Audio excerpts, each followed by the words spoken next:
శూరుడు.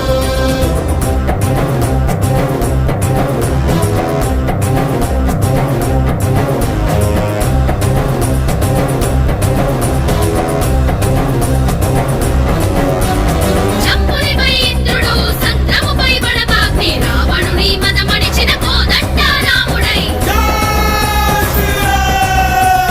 మేఘంపై పవనుడు, మన్మధుపై శంకరుడు, వేయి చేతులే నరికిన క్రోధ పరశురాముడై.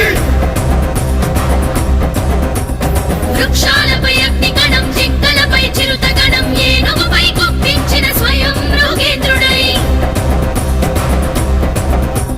చీకటిపై వెలుగులా, కంసునిపై కృష్ణునిలా, రక్కసుని